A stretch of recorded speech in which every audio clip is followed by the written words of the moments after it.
Hi all, Elric from the Kraken. How's it going? This is just a quick summary of St Helena. Things that I wish I knew before I arrived at the island. Yeah. So that's absolutely, this is a must-be for a lot of South Africans that are going to do this trip. A few friends of mine are actually going to do this trip, and this is going to help you a lot. So that's going to be great. Before you arrive at the island, you need to get in touch with the harbour master, and his name is Steve Kirk, and I'll give you his email address, just to let them know that you guys are intending to come to the island and which days, because the island has got its own mooring system, or mooring balls, and they are different colors for different boats. So you got the yellow ones for vessels gross tonnage up to 20 gross tons. That is £2 per day rental of that. And then you've got the red ones that go up to 50 gross tons per day, and that is £3 per day. So there's limited buoys there. When I arrived there, we only had 3 available. So there's a lot of yachts there, foreigners, a lot of other people. So you don't want to pitch up there and then you got no mooring. Anchoring there you can do, but it's very, very, very, very risky, especially with the swells and with the fast off drop. There's a slight bit of sand, and then suddenly it goes down. There's no nice beaches or anything like that to anchor on. So you need to get in touch with them. Before you arrive at the island, 10 to 15 nautical miles out, you need to get in touch with port control, and that's most probably Steve Kirk or his crew, between 8:30 and 4 o'clock in the afternoon. Anything before that, you're not going to get in touch with them. There's nobody at port control. So port control will be on channel 14, that you'll call them. But if you are arriving in the afternoon or in the middle of the night or something like that, you'll need to get in touch with St Helena radio and relay the message that you're on your way, and then they will get in touch with port control to set up your arrival. Okay. Normally about 1 nautical mile before you get to the moorings, you need to call in to port control, but like again I said, depends on what time you're arriving. What I did not know is you need to arrive before Thursday or on Thursday morning, early in the morning, because they do COVID testing, and it's only 1 day that they do the testings at the present moment in time, and that is on a Thursday, between 9:30 and 12 o'clock. That's what happened to me. I arrived at 1 o'clock thinking, that they're testing from 8 until 5. That's not the case at all. And then unfortunately they say, no, sorry, you missed it. You are only going to stay there for a week before you can get tested again. So the following test is the following Thursday. Luckily for me, there was an airplane that arrived with tourists, and they had to get tested on a Friday, so they made an exception for me. So I'm so grateful, very grateful for them, but that's not the norm. They won't do it for anybody else. The following day, 3 vessels arrived, and also from South Africa as well, and they missed the curfew obviously, so they are waiting now until the following Thursday. And while you are in quarantine, you are not allowed to leave your boat at all. You can't even jump off the boat to go for a little swim. You can't swim from one boat to another. You have to stay physically on the boat itself.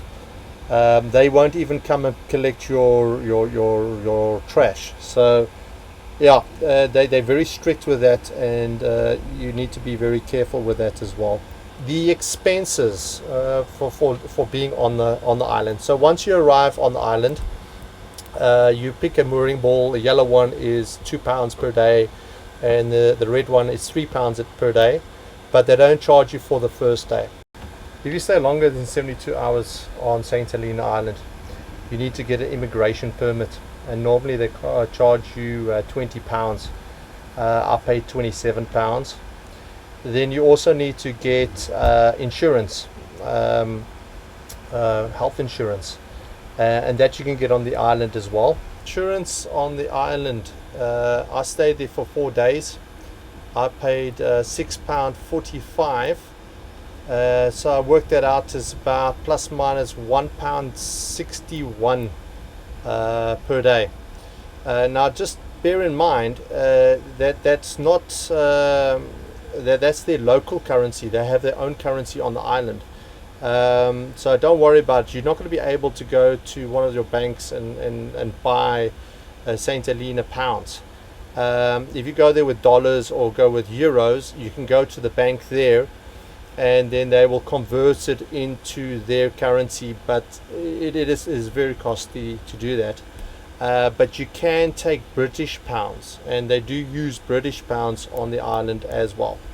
And then obviously when you leave, you need to pay port control £35 for the port usage, let's put it that way, and then over and above that, all your mooring expenses, those are the £2 per day.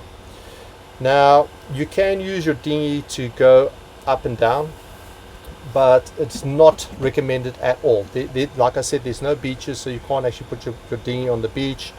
There's no massive harbor or anything like that. There is a loading or offloading or a jetty. Now the jetty is about 20 meters long, and that's where people get on and off. So a few people that are staying there do take their dinghy, and then they have to anchor it out of the way, and then they have to swim to the dinghy once they finish, and then then go back to the boat. Or you can use a pulley system where you anchor your dinghy and then have a pulley system to pull it up and down. But where that section is where the what do they call it, the taxi, the water taxi, takes you up and down. Now that's a simple service. It's easy. You call them on channel 16, say, listen, I need a pickup at this time. They come and pick you up, they take you to the island, and then you do your stuff on the island, and then you call them again, or you wait at the slipway or the jetty, and then they take you back to your boat. They charge £2 per trip, so £2 to the island and then £2 back. What is worth it? It is definitely worth it, because like I say, you can't really use your dinghy, and if you do use your dinghy, you are going to get it damaged or hurt. Especially when you've got a hectic swell coming in. We've had beautiful weather there for those 4 days, but the last day we had a massive swell that came in, and there was about 4 meters swell up and down from the actual the platform itself, and it was crazy.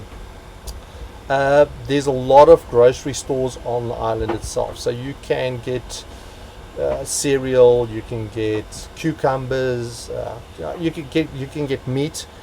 The meat's imported and your vegetables are imported, and if I'm not mistaken, that only comes in once a week. So once it comes in, trust me, all the locals, they rush and go and get it straight away before it actually gets into the supermarket. So you have to be quite fast on your toes with that. There is no marina shop, meaning you can't get boat spares, pulleys, jammers, ropes, all that kind of stuff. There's none of that on the island itself.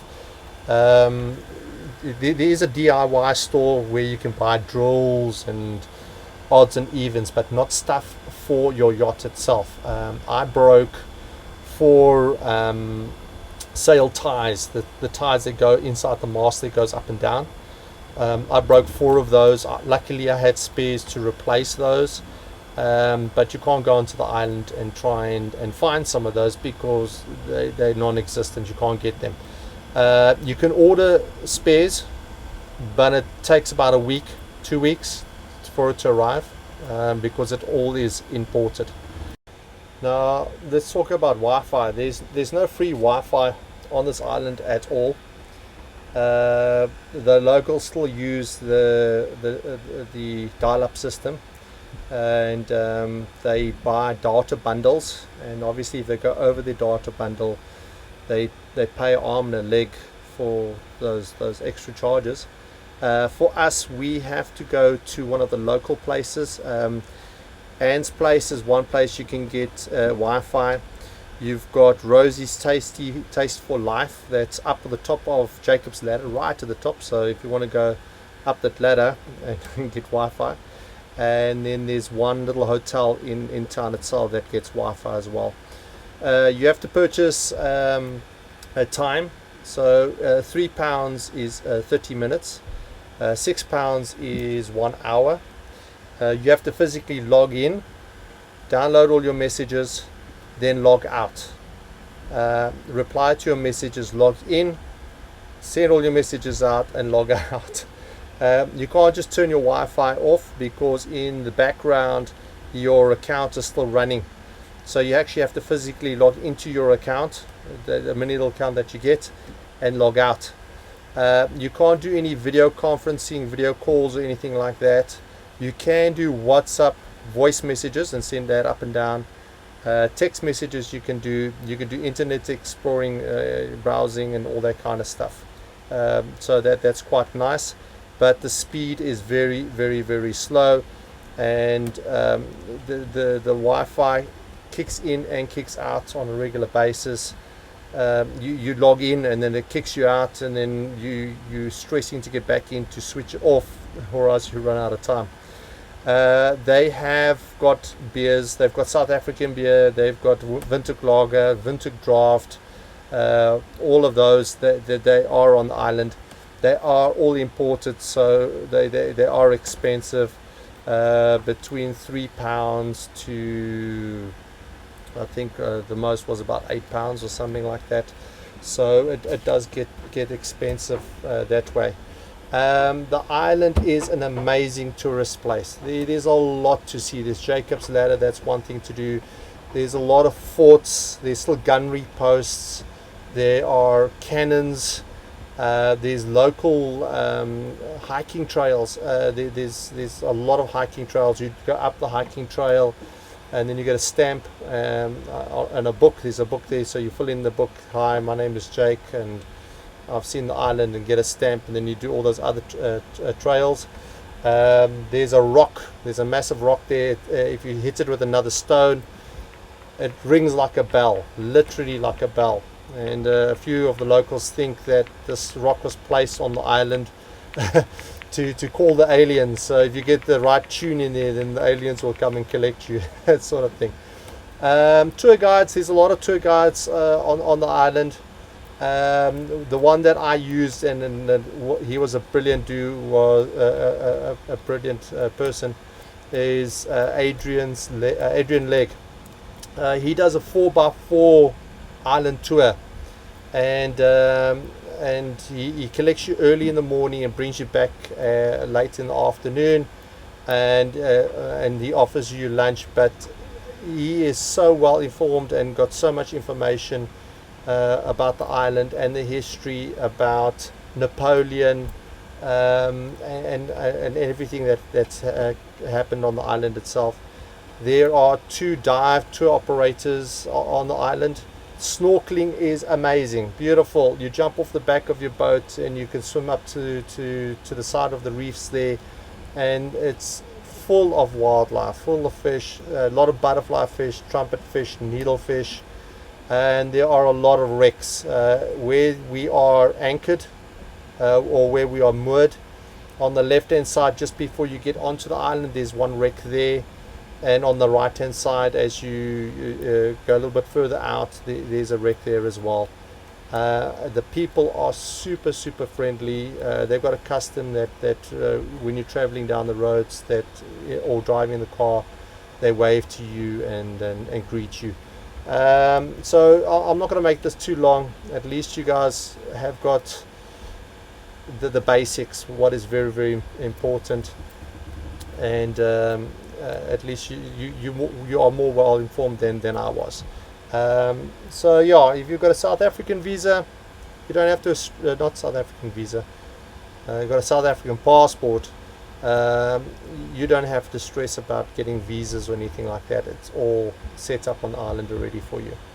Anyway, this is Alric from the Kraken. Cheers for now. Thanks.